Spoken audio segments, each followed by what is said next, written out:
साथियों, आप सभी का बहुत बहुत हार्दिक अभिनंदन। आप सभी का स्वागत है अपने चैनल में। आप सभी का अभिनंदन है। हम आज लेकर चलते हैं सूरदास जी के पद में। पहला ही पद है।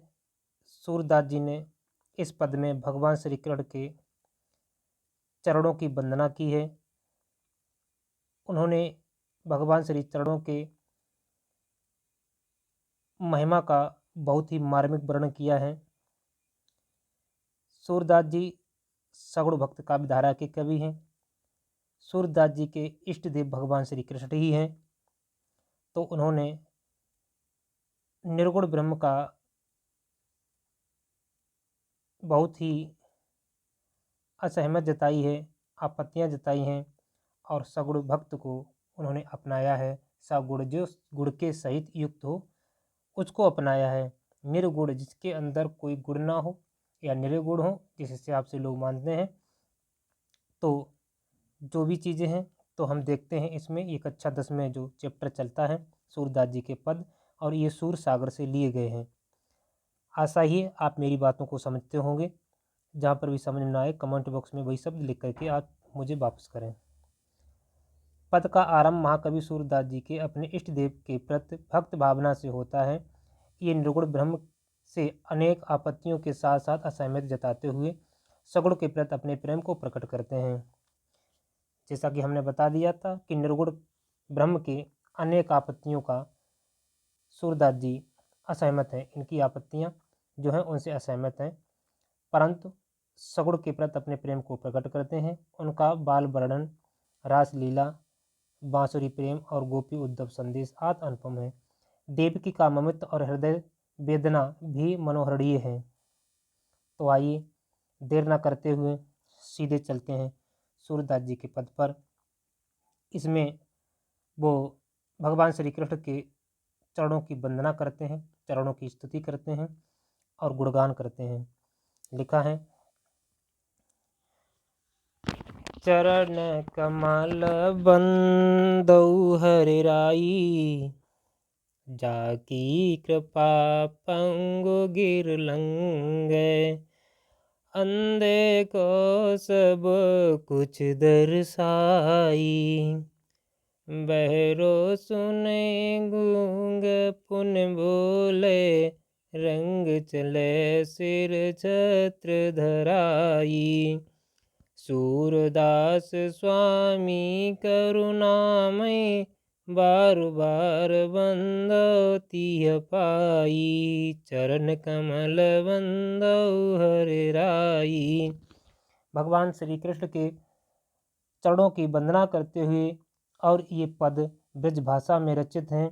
किस भाषा में रचित हैं? अगर इनकी भाषा पूछी जाए तो आप ब्रज लिखेंगे।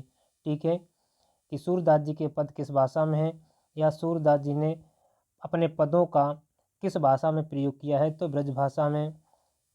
तो कहा है सूरदास जी ने कि चरण कमल बंदो हरराई। चरण कमल बंदो हरराई में अगर अलंकार पूछ ले तो अलंकार आपको रूपक बताना है। क्या बताना है? रूपक। कितने में बताना है? केवल चरण कमल में ही, इतने में ही रूपक है। ठीक है, सब में नहीं बताना है। चरण कमल केवल पूछ ले कि चरण कमल बंदो हरराई, इतनी पंक्तियों पूछ ले कौन सा अलंकार, तो आप रूपक लिखेंगे। समझे मेरी बात को? तो सूरदास जी कहते हैं कि हम भगवान श्री कृष्ण के कमल रूपी चरणों की वंदना करता हूँ। किनके करते हैं? कमल रूपी, कमल रूपी चरणों की वंदना करता हूँ। ठीक है, भगवान श्री कन्हैया के कमल रूपी चरणों की स्तुति करता हूँ, वंदना करता हूँ। भगवान श्री कृष्ण की महिमा से, उनके चरणों की महत्ता से क्या क्या हो सकता है। क्योंकि यहाँ पर देखो रूपक अलंकार, क्योंकि चरण जो हैं वो कमल जैसे हैं, के समान नहीं है। कमल जैसे, जिस प्रकार से कमल मुलायम होता है उसी प्रकार के कन्हैया के चरण मुलायम और कोमल हैं। ठीक है, समझे? हरि माने होता है कृष्ण, हरि राई माने कृष्ण कन्हैया के लिए, बंदो माने वंदना करता हूँ, कमल माने कमल, चरण माने चरण। तो चरण जो हैं कमल रूपी हैं, उन कमल रूपी चरणों की मैं वंदना करता हूँ। उनकी महिमा का वर्णन करते हुए सूरदास जी आगे कहते हैं कि जाकी जिसकी, किनकी, कन्हैया के, कृपा माने कृपा होने पर, पंगु माने लंगड़ा, गिरी माने पर्वत, लंगे माने लंग जाता है। अगर उनकी जरा भी नेक महिमा हो जाए तो लंगड़ा व्यक्ति भी पर्वत को लांग जाता है। ठीक है। अंधे को सब कुछ दर्शाई और अंधा व्यक्ति सब कुछ देखने लगता है, उसे सब कुछ दिखाई देने लगता है। अगर कन्हैया के जरा भी किसी के ऊपर कृपा हो जाए, किसी के ऊपर मेहरबानी हो जाए, तो ये असंभव भी कार्य संभव में हो जाते हैं। क्योंकि भगवान की विश्वास ही हम लोग करते हैं कि भगवान की कृपा हो तो ऐसा हो जाए, भगवान की कृपा होती तो हम ऐसे हो जाते। तो वही कहते हैं सूरदास जी कि भगवान के चरणों की भी जरा भी कृपा हो जाए, अगर जरा भी भगवान की मेहर हो जाए, तो जो लंगड़ा व्यक्ति है वो भी पर्वत को एकदम लांग सकता है और अंधे व्यक्ति को भी सब कुछ दिखाई देने लगता है। बहरो सुने गूंग पुन बोले, बहरो बहरा व्यक्ति सुनने लगता है, गूंग पुन बोले, गूंगा पुनः पुन माने द्वारा बोलने लगता है। रंग चले सिर छत धराई, अगर कन्हैया की जरा भी महिमा हो जाए तो गूंगा व्यक्ति भी बोलने लगता है, पुनः बहरा व्यक्ति सुनने लगता है। और जो गरीब, रंग माने गरीब, रंग माने होता है गरीब,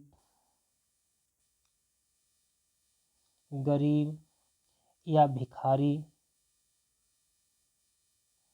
ठीक है, गरीब या भिखारी।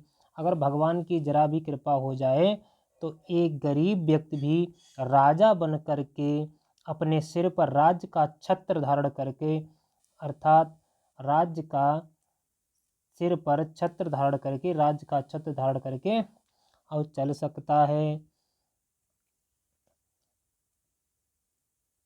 सूरदास जी कहते हैं भगवान की महिमा बड़ी अपार है, अपरंपार है, जिसकी महिमा का वर्णन करना भी सर के किसी के बस की बात नहीं है। आगे कहते हैं सूरदास स्वामी करुणा में, सूरदास जी कहते हैं कि हे प्रभु, आपकी कृपा से असंभव से भी असंभव कार्य हो जाते हैं। अतः हम ऐसे करुणा निधि मई स्वामी भगवान श्री कृष्ण के चरणों की बार बार वंदना करता हूँ। तिह माने उसके, किसके, उनके चरणों की, श्याम सुंदर के चरणों की, भगवान कृष्ण के चरणों की बार बार वंदना करता हूँ, स्तुति करता हूँ। इस प्रकार से आपको ये व्याख्यान में लिखना होगा। अब आगे और क्या क्या चीज़ें हैं, इसमें क्या पूछी जाएंगी, वो चीज़ें हम आपको बता रहे हैं। देखिए, अब इसमें आपसे पूछा जाएगा कि रूप, इसमें कौन सा अलंकार चरण क्रम में, तो आप इसमें रूपक बताएंगे। कौन सा बताएंगे? रूपक अलंकार। ठीक है। दूसरी बात, अगर इसमें पहले पूछेगा संदर्भ लिखो, क्या लिखो? संदर्भ। तो आपको संदर्भ लिखना होगा। तो संदर्भ आप कैसे लिखेंगे? लिखेंगे प्रस्तुत पद हमारी पाठ्य पुस्तक के काव्य खंड के पद शीर्षक से उद्धृत है, यह सूरदास द्वारा रचित सूरसागर महाकाव्य से लिया गया है। उसके बाद आप लिखेंगे, पहले तो हो गया संदर्भ, उसके बाद लिखेंगे प्रसंग। ठीक है। और प्रसंग में आप लिखेंगे कि प्रस्तुत पद में सूरदास जी ने भगवान श्री कृष्ण की महिमा का वर्णन करते हुए उनके चरणों की वंदना की है। ठीक है, क्या किया है? भगवान श्री कृष्ण के चरणों की वंदना की है। अब उसके बाद आप व्याख्या लिखेंगे। व्याख्या में कुछ भी बता सकते हैं, कभी कभी ऐसा भी दे देता है कि किसी के नीचे अंडरलाइन कर देता है कि जिसके यहाँ से यहाँ तक इतनी अंडरलाइन कर दी, तो कहे रेखांकित अंश की व्याख्या कीजिए। तो आपको यहाँ से जाकी कृपा पंग गिरलंगे, अंधे को सब कुछ दर्शाई, बहरो सुने गूंग पुन बोले, रंग चले सिर छत्रदाई, यहाँ तक इतनी केवल यहाँ से यहाँ तक की व्याख्या ही करनी होती बस। उसके बाद अदर जो क्वेश्चन पूछ सकता है कि इसके लेखक कौन, वो सॉरी कवि कौन है, तो आप इनके कवि पता ही हो गया कवि कौन है। अगर कवि पूछे तो कवि सूरदास जी हैं। ठीक है, पद किसने लिखे हैं? सूरदास जी ने। और ये पद कहाँ से लिए गए हैं? तो सूरदास जी के जो ग्रंथ है सूर सागर, तो वहाँ से हैं। कहाँ से? सूर सागर से, सूर सागर से लिए गए हैं। कई प्रकार से क्वेश्चन बन सकते हैं, तो हर एक चीज़ को अच्छे से कंटेक्ट से याद करिए, कोई चीज़ छूटे ना। आपको पूछेगा इसमें काव्य सौंदर्य भी लिखना है, तो आपको काव्य सौंदर्य लिखना, ठीक है। काव्य सौंदर्य में क्या लिखेंगे? काव्यगत सौंदर्य। तो काव्यगत सौंदर्य में लिखेंगे पहले, वो पूछेगा ये किस भाषा में है, तो इसकी भाषा क्या है? साहित्य ब्रज।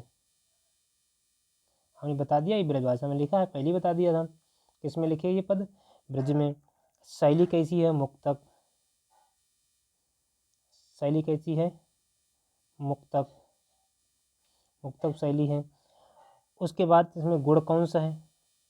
तो प्रसाद। ये सब में पूरे पद में यही होंगे, जितने पद हैं सूरदास जी के, सब यही चीज़ हर किसी में होगी, ठीक है। भाषा भी वही रहेगी, शैली भी वही रहेगी, गुण भी वही रहेंगे, रस भी वही रहेगा। रस इसमें क्या है? ठीक है, रस क्या है? तो भक्त रस है। क्या है?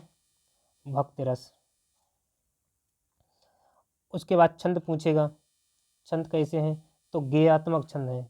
गेयात्मक मतलब जो गाए जाते हैं। गेयात्मक हमें भी गाया था, तो उसी प्रकार से गाए जाते हैं, तो इसीलिए गेयात्मक है। शब्द शक्ति कौन सी है? तो शब्द शक्ति लक्षणा है।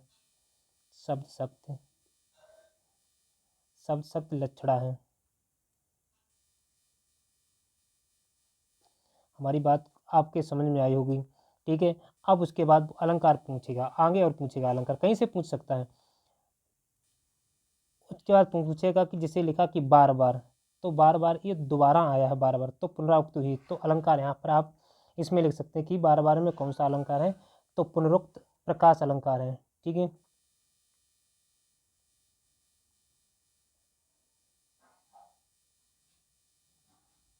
पुनरुक्त प्रकाश अलंकार है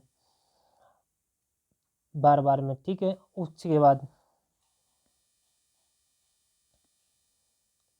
इसमें अनुप्रास अलंकार सूरदास स्वामी करुणाम है, तो सूरदास, तो इसमें क्या है? अनुप्रास अलंकार है। अनुप्रास अलंकार, सारे अलंकार हो गए, कोई नहीं बचा है। इसमें सूरदास स्वामी करुणाम है, और बार बार में पुनरुक्त अलंकार है, और इसमें अनुप्रास अलंकार है। अनुप्रास अलंकार की परिभाषा ही होती है कि जिसमें एक ही वर्ण एक से ज़्यादा बार आया हो, तो अनुप्रास अलंकार होता है, वो क्रम से होना चाहिए, ठीक है। और इसके बाद कोई भी क्वेश्चन नहीं बनेगा। इस वीडियो को अपने सभी मित्रों तक भेजने का आप सभी का कार्य है, आप सभी करेंगे। आपको और किसी प्रकार से कोई दिक्कत हो, वो हमें कमेंट बॉक्स में बता सकते हैं। समझ में न आया हो तो भी कमेंट बॉक्स में कमेंट करके हमें अपनी राय जरूर दें। इसके साथ ही जय हिंद, जय भारत। मिलते हैं अगले वीडियो में। जय